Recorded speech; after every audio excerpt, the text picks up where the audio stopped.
This is The Space Shot, episode 293 for March 3rd, 2018. STEM Every Day. I'm John Molnix. I've got two historical notes for today, and their topics I'll cover in more detail over the coming days. Pioneer 4 was launched on March 3rd, 1959. This spacecraft was launched on a lunar flyby trajectory and is now in a solar orbit. The other mission I'm mentioning today is Apollo 9. Apollo 9 launched on March 3rd, 1969, a decade after Pioneer 4 became the first American probe to escape Earth's gravity. That's one heck of a decade. The goal of Apollo 9 was to test the Command and Service Module and Lunar Module, and the duration of this 10-day flight was spent in low Earth orbit. We'll have more about these missions over the next few days. We're also 1 week away from a massive milestone for this podcast, episode 300. I would love if you could share this podcast with your friends and family. I've got some awesome original content coming up, and I'd love to share that with even more people.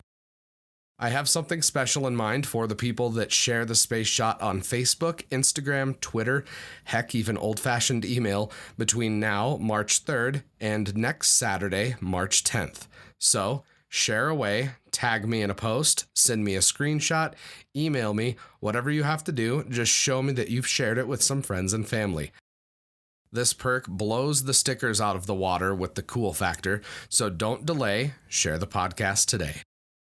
I spoke with Chris Woods, host of the STEM Everyday podcast, while he was at a basketball tournament yesterday. I appreciate him taking the time to come on the podcast and for hunting through an old school to find a quiet room to record yesterday's episode in. Now, let's talk some science, technology, engineering, and math with Chris and the STEM Everyday podcast.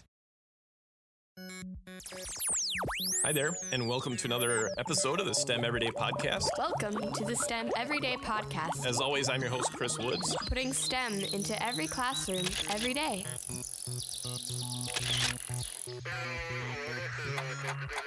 Today I'm talking with Chris Woods. He's a high school math teacher, education presenter, and he hosts the STEM Everyday Podcast. Chris, welcome to the show. Hey, John, thanks for inviting me and having me on. I'm excited and glad that we can talk. Me too. So let's talk a little bit about your background. You're a high school math teacher, and as a political science major myself, the last math class I had, I'm ashamed to admit it, was when George W. Bush was president. So you'd probably kick my butt in a class if I had you for a teacher. Well, honestly, I can say that all the calc and higher level math that I learned in college, I use very little of that teaching ninth graders and 10th graders about algebra and geometry. So, Fair enough. So what made you want to get into teaching and into STEM education?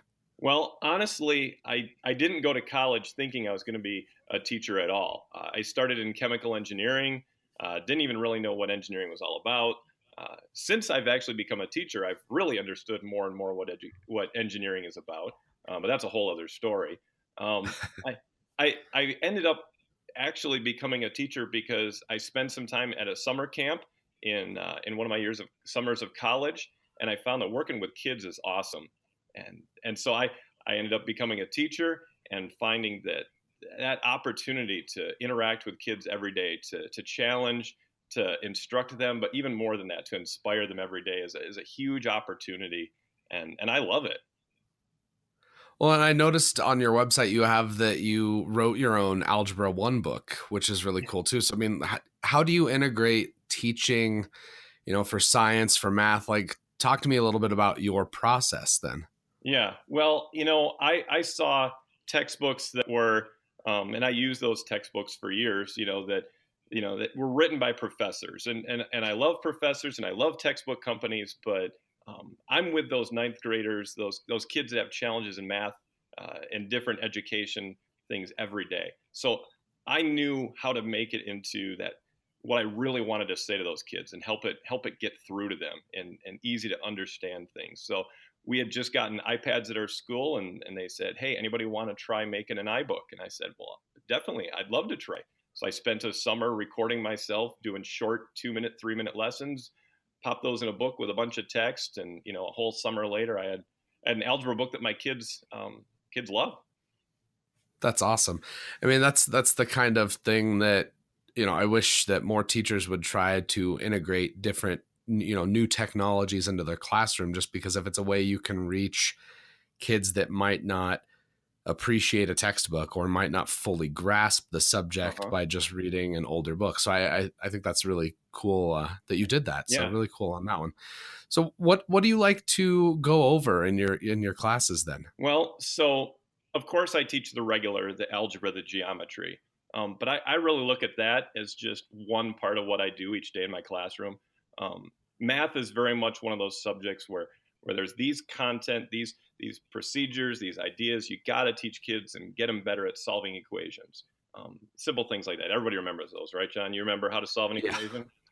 Oh, yeah. Try to get X on Not Y. really. That's all, But I realized that my kids, want to enjoy being in the classroom. So I just find anything and everything I can each day to try to mix it up, have a good time, not just make it fun. I can't make math fun. It's not always fun. But if I can make my classroom fun and interesting and inspiring, that's what I aim for. And so I started looking for interesting articles, interesting videos, interesting pictures, and the internet is full of all those things. And so every day I just started showing my students those things, and they're like, "This is fun, this is interesting," and it makes the class go quicker. And you get to the end of the class, and they're like, "Wow, this is like my shortest class of the day, and I love it in here." And so then I started sharing it on Twitter because I think, well, there's probably other teachers out there that need some of these ideas, and yeah, other things happen. So here I am talking to John Molnix. I think that's pretty cool. I mean, inspiring students and, engaging them in a way that they might not have ever been engaged in before, I think is really cool.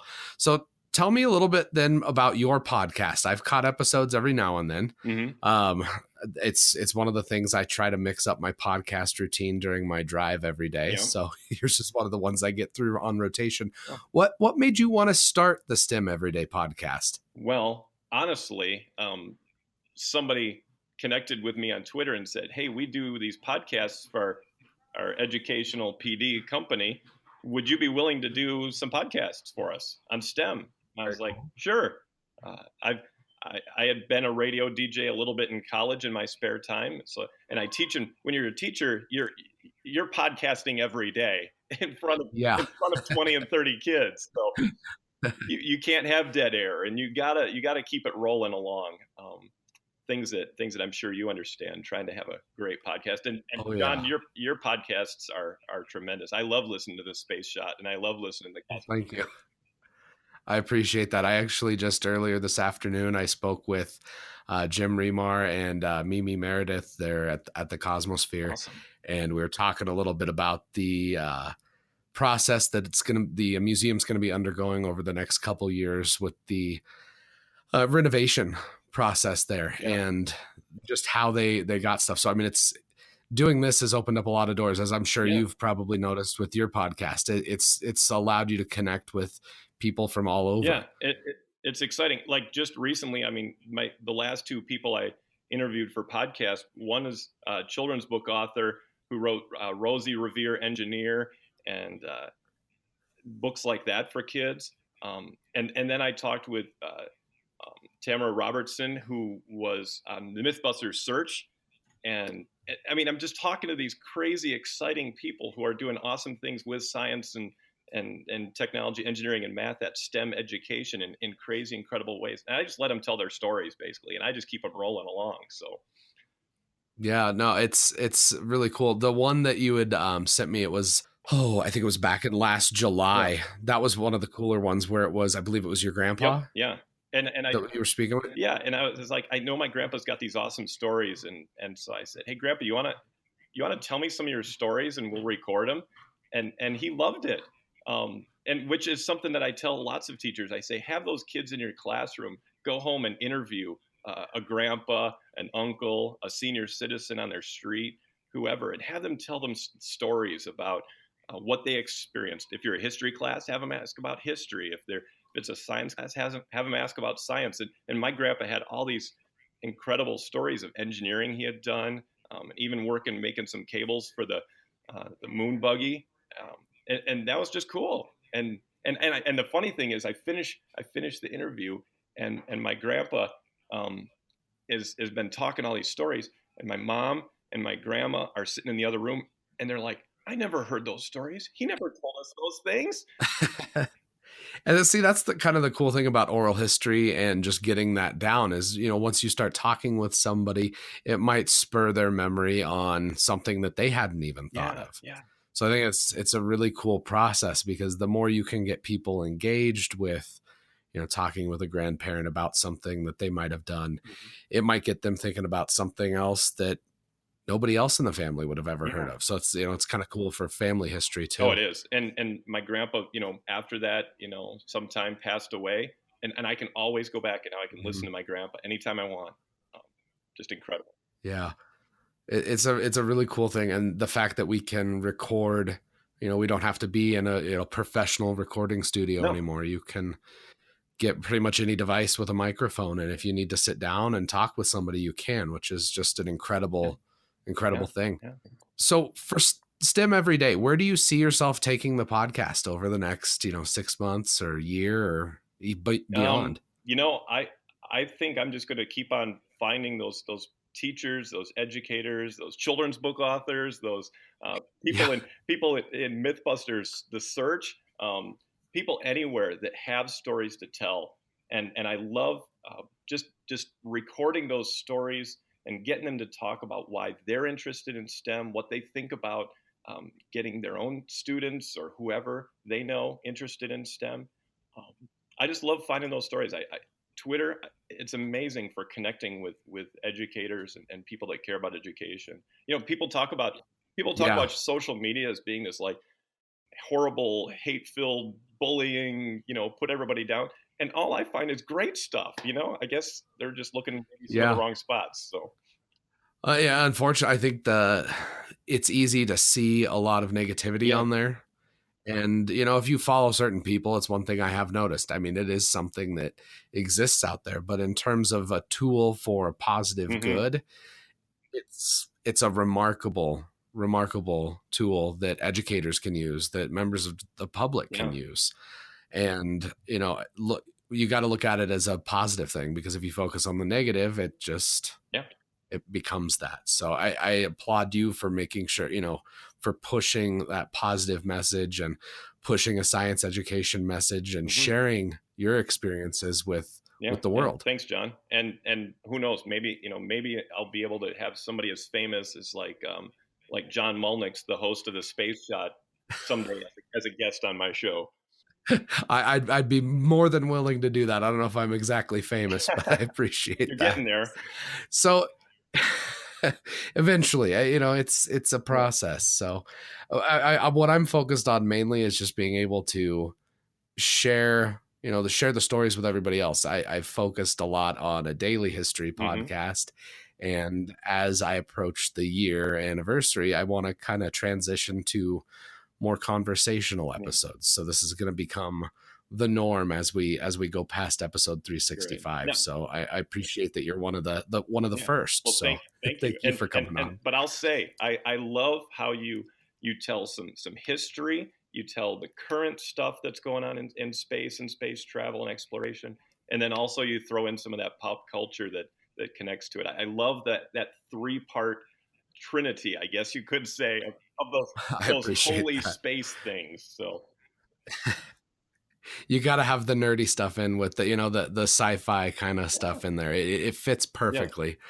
For STEM, what do you use then for pop culture? Like, how do you integrate that into your classroom? Well, I would say, when I come across an interesting video I see on YouTube, anybody that happened to share it and I come across it, I make a note of it. I add it to a bookmark, or but I just make sure that and then I show it to my students, or I'll I have certain websites, like I love going to wired.com, because there's always interesting pop culture stuff that I can share with my students, and they love those kinds of things. And anything I come across, I change the background on my screen every day. You know, I have an interactive whiteboard, so every day there's some interesting picture, um, something that's funny, something that's creative. Um, but usually it's all somehow got math, technology, science, engineering connection to it. So, Well, and it ties it into their yeah. life. It's not just something to where, you know, you're not the math teacher that's telling kids that, you know, you're not going to walk around all day with a calculator in your pocket. You're actually tying it in. And I kind of laugh at all the math teachers, I guess, that I had growing up that said, oh, you'll never walk around with a calculator in your pocket. Guess what we do? I think they couldn't have even imagined exactly. So I was, you know, one of the things that for educators in general, like you talked about it earlier, is engagement. How do you keep making sure your kids are engaged throughout the semester? Because I know, you know, as the school year wears on, they probably get a little bit of summer fever or winter break fever. How do you keep engaging with your students throughout Honestly, the year? a lot of it is just being creative. I've got my go-to things that I can always do to throw out. But I mean, we have a lot of winter up where I live in the northern part of Michigan, surrounded by Lake Superior, and so it just gets long and cold and dark and winter, and so this year I was like, hey, let's. I won't tell you how warm it is here. Then That's okay. I don't want to know. But you know, I had the kids plant seeds. You know, and these are high school kids. Plant a seed in a cut off water bottle. And every day they were checking these things, and they're like, hey, mine sprouted finally. And these are high school kids, and they're getting excited about a stinking bean seed that's growing. And every day I had them just snap a picture of it, and so they'll be able to turn those into a time lapse. So just adding a little extra technology. But you know what? Mostly it was just to help get them through a hard part of the year. I've always just got something little every day to just break up the class. One of the sites, you love space. I mean, I love using like nasa.gov/NASA Live because they'll have launches, they'll have chats with astronauts, and I'll get my students watching when they're fixing the outside of the International Space Station. I'll just have it playing all day while they're working on their work. How cool that we can do that. I mean, it's incredible.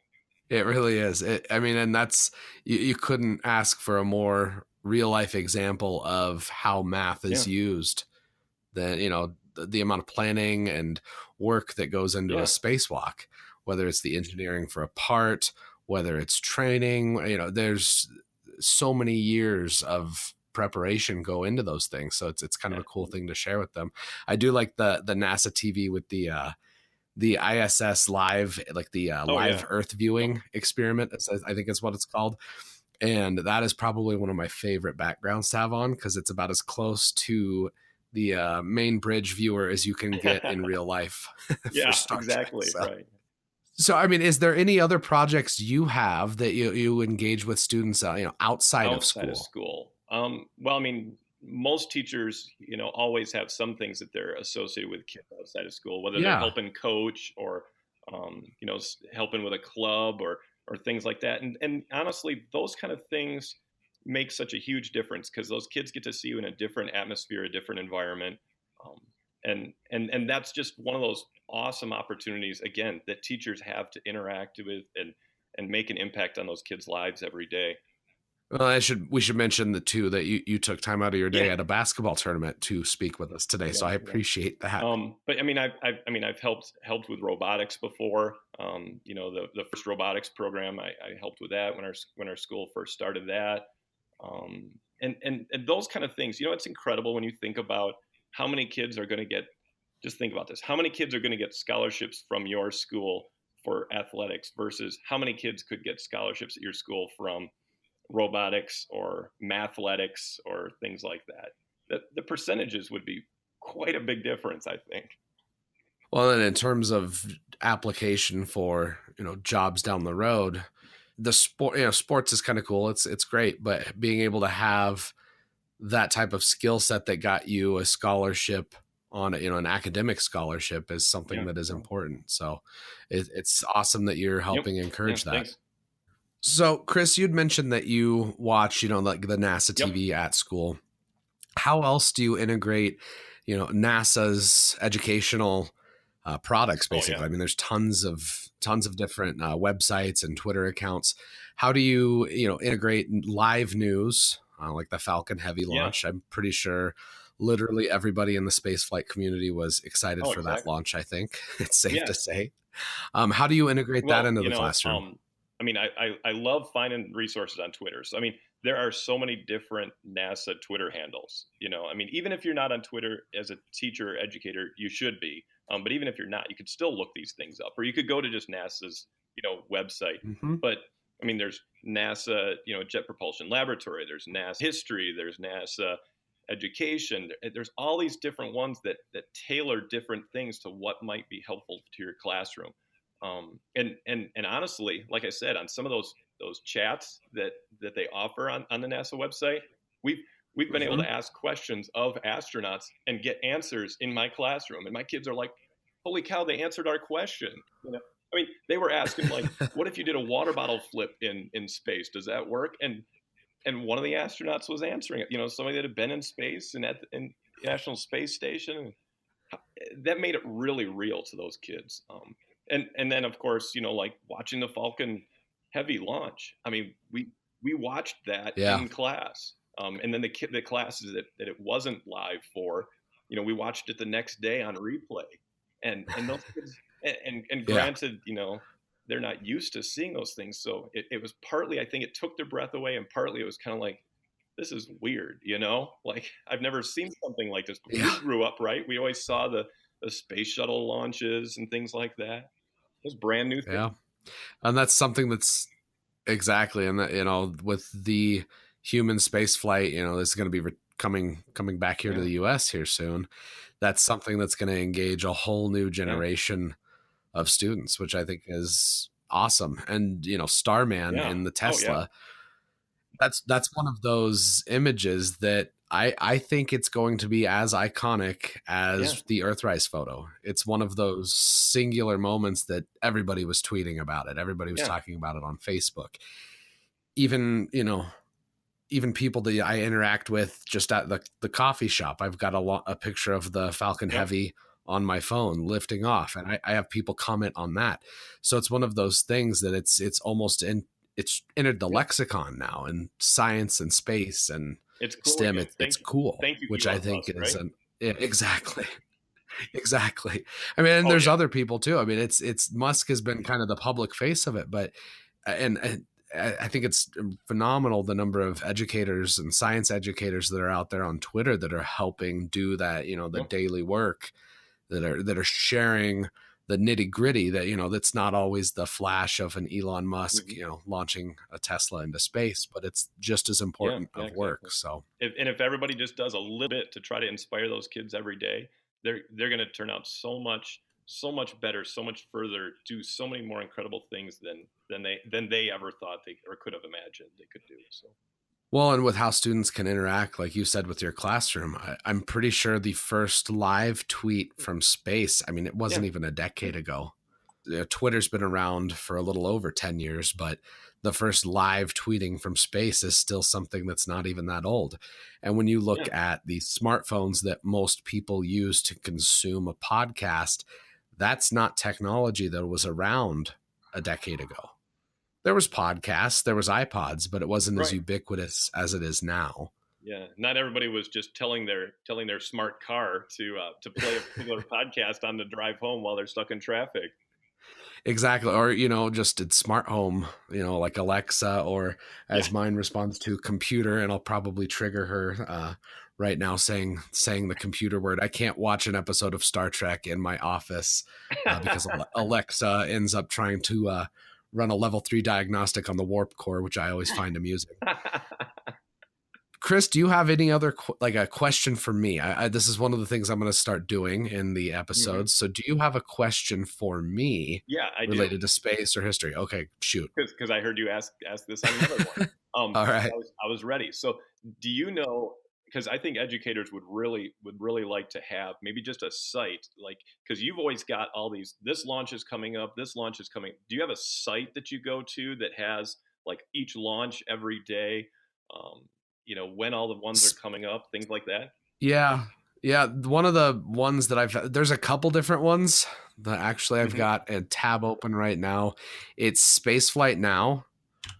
Okay. And I'll link to it in the show notes. It's spaceflightnow.com/launch-schedule. Okay. And that website, it's updated pretty frequently.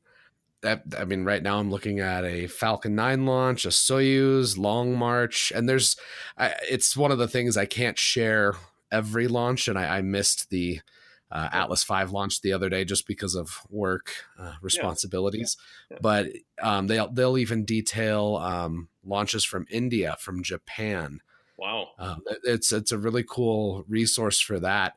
And that's one of the things I've been actually thinking about putting up on a website of mine, is just kind of a clearinghouse for resources. Mm-hmm. So that is something that is going to be coming probably at the end of the daily daily episodes, because after 365 I'll probably switch to 2 or 3 per week, right, which will let me focus on more web content. I'll probably start doing some videos and all that stuff, but it's insane how much a daily podcast actually takes to research and produce. So yeah, I'm sure. I tell you what though, recently, I was talking about projectile motion and stuff in my algebra class, and so I went back to your show notes to find the link to the video of them dropping the hammer and the feather. Yeah.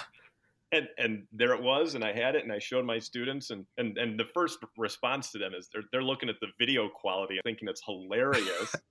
but hearing the two guys talk about back and forth, you have a good shot here, this is really good, and It's remarkable. I forget what mission it was, but one of the astronauts accidentally pointed one of the cameras at the sun, and it fried the camera.